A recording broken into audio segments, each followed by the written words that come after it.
Loss की बात करेंगे और ये बेसिकली सेक्शन 2.2 है थॉमस कैलकुलस का। लिमिट लॉस पहले देखते हैं कि ये है क्या।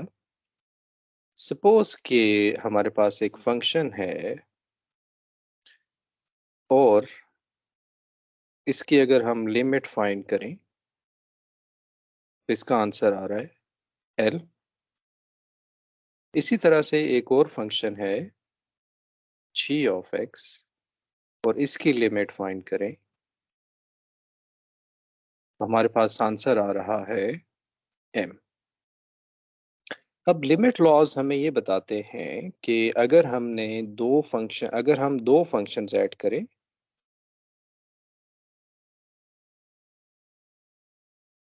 और इसकी लिमिट फाइंड करें तो इसका क्या आंसर होगा। अब इसके लिए हमें रूल्स देखना होंगे कि रूल्स क्या है। तो बेसिकली ये जो लिमिट लॉज है ये थ्योरम सेक्शन 2.2 में ये थ्योरम 1 है, यानी कि ये एक लॉ है जो हमें लिमिट के हवाले से बताता है कि आपने दो फंक्शंस को ऐड करें तो लिमिट क्या आएगी। तो इसका जो पहला हमारे पास लॉ है वो है सम रूल। इसकी जब आप लिमिट फाइंड करेंगे तो ये थ्योरम ये कहता है कि ये लिमिट डिस्ट्रीब्यूट हो जाएगी, यानी कि आप लिमिट ले सकते हैं limit x approaches to c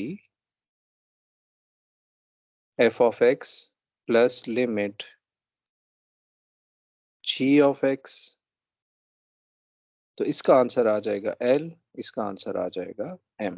तो सम रूल हमें ये बताता है कि दो फंक्शंस अगर उसकी लिमिट L है, एक फंक्शन की लिमिट L है, दूसरे फंक्शन की लिमिट M है और इसका लिमिट एक ही है, तो अगर आप इसका सम करेंगे तो ये लिमिट ऐड हो जाएगी। इसे हम कहते हैं सम रूल। अब जो नंबर 2 है वो बेसिकली है डिफरेंस रूल।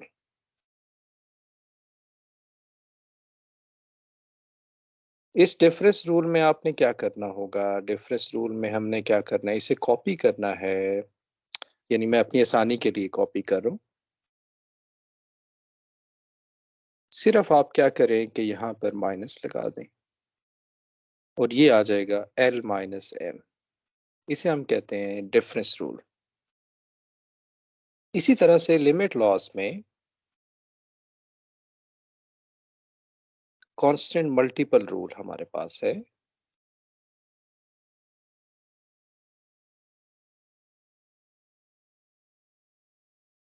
इसका मतलब ये है कि अगर हमें लिमिट फाइंड करनी है किसी फंक्शन की और वो फंक्शन को हम उस फंक्शन को हम मल्टीप्लाई कर रहे हैं k से, तो ये क्या होगा कि k बाहर आ जाएगा और लिमिट f ऑफ x पे अप्लाई हो जाएगी, तो इसका आंसर आ जाएगा L, क्योंकि हमारे पास f ऑफ x की लिमिट L है जब x अप्रोच कर रहा है c पे।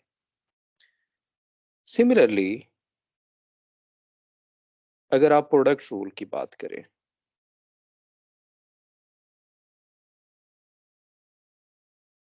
इस केस में अगर दो फंक्शंस मल्टीप्लाई हो रहे हैं आपस में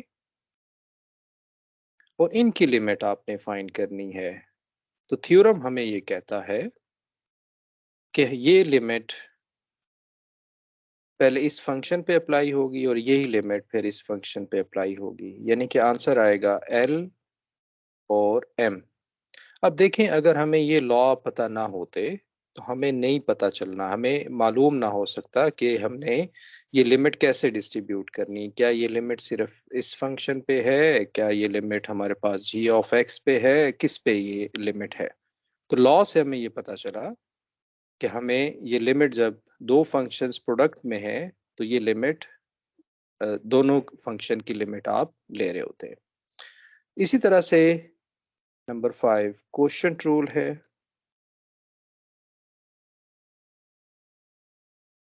limit x approaches to c, functions हम डिवाइड कर रहे हैं तो इसकी लिमिट बेसिकली क्या होगी कि आप दोनों की लिमिट ले लेंगे, न्यूमरेटर की, डिनोमिनेटर की। लिमिट g ऑफ x, तो ये आ जाएगा l ओवर m।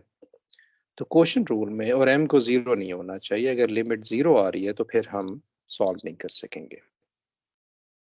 नंबर 6, अगर लिमिट, आई एम सॉरी, हमारे पास जो रूल है, पहले रूल का नाम ले लेते हैं, पावर रूल।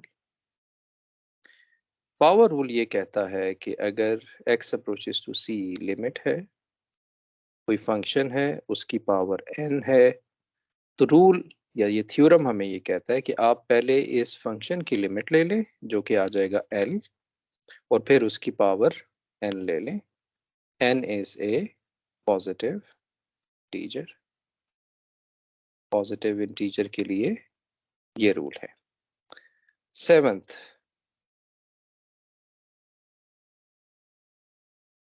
रूट रूल, यानी कोई फंक्शन है, उसकी पावर nth पावर है 1/n, इसकी अगर हमने लिमिट फाइंड करनी है तो ये आ जाएगा l अंडर रूट n।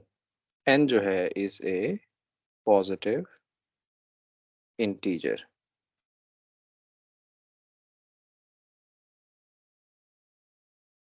ठीक हो गया। तो ये हमारे पास कहलाता है लिमिट लॉस, और ये हमें क्या सिखाता है?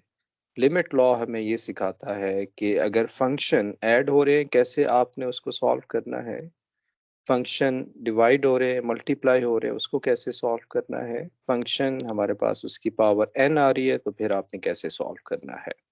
मिसाल के तौर पे अगर हम एक छोटी सी एग्जांपल यहाँ पर देखें, लिमिट एग्जांपल यहाँ पर हम देख रहे हैं, आपको ये समझ आ गया होगा यकीनन, लेकिन एक एग्जांपल हम देख लेते हैं। Limit x approaches to c, x cube plus 4x square minus 3। यहाँ पर अगर आपने इसकी लिमिट फाइंड करनी है तो हम क्या करेंगे, हम ये लिमिट, क्योंकि हमें लिमिट लॉज ने ये सिखाया है कि ये लिमिट एक्स क्यूब की भी होगी, ये लिमिट 4x स्क्वायर की भी होगी, ये लिमिट कांस्टेंट की भी होगी।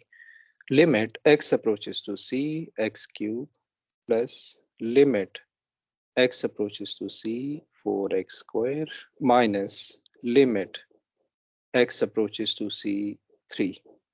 तो यहाँ ये आ जाएगा c cube 4c square minus constant की लिमिट कांस्टेंट ही होगी, तो ये आंसर आ जाएगा।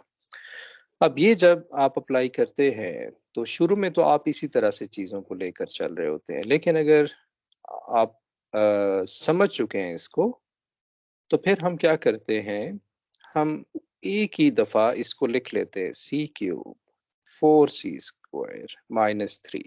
यानी ये बीच का जो स्टेप है, हमें ये क्लियर होता है कि जो लिमिट है वो सम की वजह से डिस्ट्रीब्यूट हो रही है, तो हम यहाँ पर ये डायरेक्ट आंसर लिख लेते हैं। लेकिन इसका बैकग्राउंड क्या होता है? बैकग्राउंड ये होता है लिमिट लॉस, हमारे पास जो सम रूल है। ठीक है, तो ये सेक्शन 2.2 था, ये मैंने सोचा आपसे ये शेयर करूं, लिमिट लॉस। तो अब लिमिट लॉस का हमें आइडिया हो गया है, हमने सेक्शन 2.2 कवर कर लिया है। अब हम इस पे एक्सरसाइज फ्यूचर में सॉल्व करेंगे।